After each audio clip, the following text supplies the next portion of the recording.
பிரியமானவர்களே, ஆண்டவர் இரட்சகருமாக இயேசு கிறிஸ்துவின் நாமத்தில் உங்களுக்கு என் அன்பின் வாழ்த்துக்கள். சந்தோஷமா இருக்கிறீங்களா? இன்றைக்கு பரிசுத்த ஓய்வு நாள். கர்த்தர் உங்களுக்கு கொடுத்த பரிசுத்த ஆலயத்துக்கு சென்று ராஜாதி ராஜாவை மகிமைப்படுத்துங்கள். பரிசுத்த ஆவியானவர் தம்முடைய வார்த்தையை கொண்டு உங்களோடு கூட இடைப்படுவார். இன்றைக்கு கூட இந்த ஆறுதல் சத்தம் ஊழியத்தின் மூலமாய் ஒரு கர்த்தருடைய வார்த்தையை உங்களிடத்திலே கொண்டு வருவதற்கு நான் மிகுந்த மகிழ்ச்சி அடைகிறேன். அது ரோமர் 4ஆம் அதிகாரம் 18ஆம் வசனம் வாசிக்கிறேன்.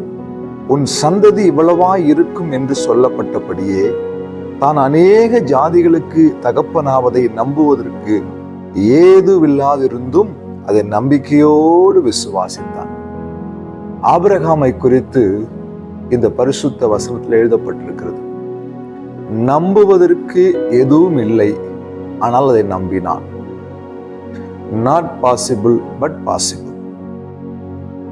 தேவனுடைய பிள்ளைகளாகிய நீங்களும் நானும் அறிந்து கொள்ள வேண்டிய ஒரு உன்னதமான சத்தியம், நாம் ஆராதிக்கிற தேவன் இல்லாதவைகளை இருக்கிறவைகளை போல அழைக்கிற தேவன்.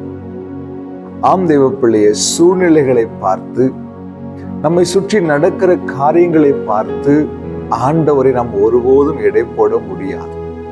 நாம் ஆராதிக்கிற தேவன் இயற்கைக்கு மேற்பட்டவர், அண்ட சராசரங்களை உருவாக்கினவர். வானமும் பூமியும் அவர் வார்த்தையின்படி கேட்டு செயல்படக்கூடியவைகள். இங்கு ஆபிரகாமுடைய வாழ்க்கையில நம்புவதற்கு ஏதும் இல்லை. அவனுக்கு குழந்தை பிறப்பதற்கான எந்த விதமான நம்பிக்கைக்குரிய காரியங்கள் அவன் சரீரத்திலோ, அவன் மனைவியுடைய சரீரத்திலோ, அவனை சுற்றி இருக்கிற காரியங்களிலோ காணப்படவில்லை. ஆனாலும் தான் ஆராதிக்கிற தேவனை நம்பிக்கையோடு விசுவாசித்தான். இந்த வசனத்தை தொடர்ந்து வாசிக்கும் பொழுது அவன் விசுவாசத்தில் பலவீனமாய் இருக்கவில்லை. ஆண்டவருடைய வார்த்தையை அவன் சந்தேகப்படவில்லை. அவன் அவிசுவாசமாய் இருக்கவில்லை. முடிந்து போன காரியங்களை குறித்து அவன் ஒருபோதும் பேசவில்லை.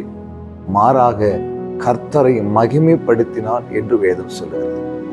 எனக்கு அருமான தெய்வ பிள்ளைகளே, உங்களுடைய வாழ்க்கையில கூட ஏதோ ஒரு காரியத்துக்காக நீங்கள் பல நாட்கள் ஜெபித்திருக்கலாம், அழுதிருக்கலாம், உபவாசித்திருக்கலாம், கண்ணீர் வெடித்திருக்கலாம்.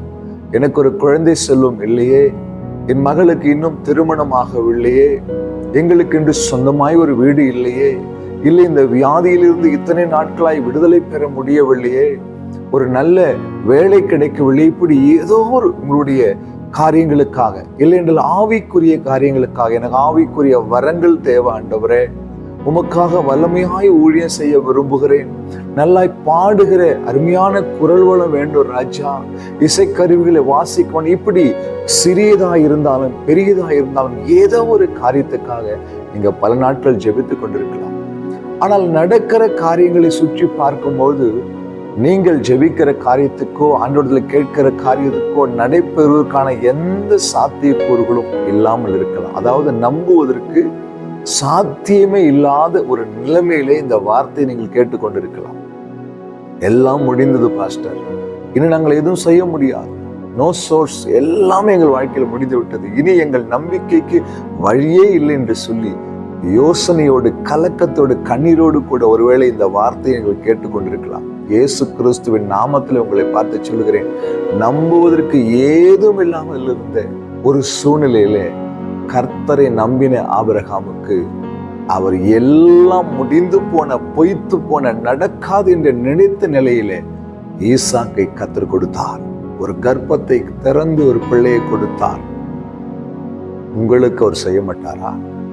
நிச்சயமாய் செய்ய போகிறார். இந்த வார்த்தையை விசுவாசித்து ஜெபிக்கிற ஒவ்வொரு பிள்ளைகளுக்கும் இயேசு கிறிஸ்துவின் நாமத்திலே ஒரு அற்புதம் உண்டு. விசுவாசிக்கிறீங்களா? ஒரு ஆமென் சொல்லுங்க. எல்லா சூழ்நிலைகளையும் தாண்டி ஆபிரகாம் ஒன்று செய்தான், கர்த்தரை மகிமைப்படுத்தினான். ஆண்டவருடைய பார்வை அவன் மேலே விழுந்தது. நம்புவதற்கு எதுவும் இல்லை, சூழ்நிலைகள் சாதகமா இல்லை, இனி வாழ்க்கையில அவனுடைய சந்ததி பெருக போகிறது, இப்படி அநேக காரியங்கள் இருந்தாலும் அவன் கர்த்தரை நம்பினான், விசுவாசித்தான். நம்புவதற்கு இல்லாது இருந்ததை விசுவாசித்தான். அவிசுவாசப்படவில்லை, சந்தேகப்படவில்லை, குறை சொல்லவில்லை, முறுமுறுக்கவில்லை, பொறுமையோடு காத்திருந்தான். ஏற்ற காலத்திலே கர்த்தர் அவனுக்கு தேவையான ஆசீர்வாதத்தை கொடுத்தார். நாம் ஆராதிக்கிற தேவன் எல்லாம் முடிந்தது நினைக்கிற உங்களுக்கு ஒரு வாசல் திறக்கிறவராய் இருக்கிறார். விசுவாசிக்கிறீங்களா? நம்பிக்கையோடு இன்னைக்கு ஜெபம் பண்ணுங்க. இன்னைக்கு உங்களுக்கு ஒரு அற்புதம் நடக்க போகுது.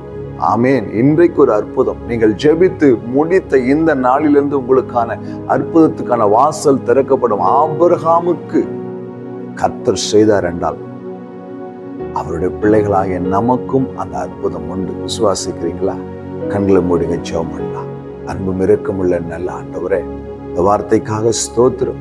நம்புவதற்கு எதுவுமே இல்லாத ஒரு சூழ்நிலையிலே கர்த்தரை நம்பிக்கையோடு விசுவாசித்த ஆபிரகாம் ஐயாவை போல நாங்களும் விசுவாசத்தில் வல்லவர்களாய் காணப்படும். உம்முடைய கரத்திலிருந்து அதிசயங்களையும் அற்புதங்களையும் வாக்குத்தத்தங்களையும் சுதந்திரத்துக் கொள்ள உதவி செய்யும். கரத்தில் ஒப்பு கொடுக்கிறோம், தாழ்த்துகிறோம். இயேசு கிறிஸ்துவின் நாமத்தில் பிதாவே, ஆமென். ஹல்லேலூயா. God